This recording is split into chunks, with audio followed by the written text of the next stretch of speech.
రఫరఫ అని చెప్పేసి మేమేదో మనుషులము పాప ప్రీతులు ఉన్నోళ్ళము.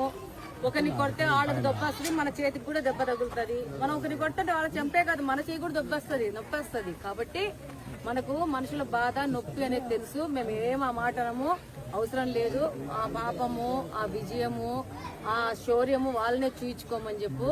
మేము ప్రజల దగ్గరకు వస్తాము, ప్రజలు వాళ్ళ సమస్యలు చెప్తారు, ప్రభుత్వ పరిస్థితి తీసుకుపోతాము, ప్రభుత్వం నుంచి పోరాడి డబ్బులు తెచ్చుకుంటాము, ప్రజాహిత కార్యక్రమాలు చేసుకుంటా పోతాము. ఈరోజు కడపలో ఏ ఇంటికి పోయినా ఎంత సంతోషంగా ఉన్నారో ఆడోళ్ళు పిల్లోళ్ళు అనేది ఇప్పుడు ఇంతమంది మీరందరూ చూస్తే తెలుస్తుంది. ఈ యొక్క ప్రభుత్వం మారిపోయి కూటమి ప్రభుత్వం ఏర్పడి చంద్రబాబు నాయుడు వారి ముఖ్యమంత్రి అవడం వల్ల ప్రజలు ఎంత సంతోషంగా గుండెల మీద చేపెట్టుకొని నింపాదిగా నిద్రపోతా ఉన్నారు. అది సరిపోతా లేదని చెప్పేసి జనాలు నిద్రపోతున్నారని ఇదిగో మీరు చెప్పిన డైలాగ్ ఉంది కదా, ఆ డైలాగ్ మాట్లాడే ఇంట్రెస్ట్ కూడా నాకు లేదు.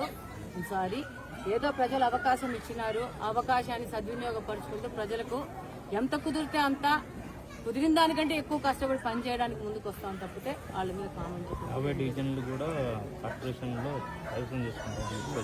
కార్పొరేషన్ ఎలక్షన్ వచ్చినప్పుడు వాళ్ళకే కాదు మీకే కాదు అందరికీ అర్థమవుతుంది ఎలాగా ప్రజలు 11 సీట్లు వచ్చి చీత్కరించినారో.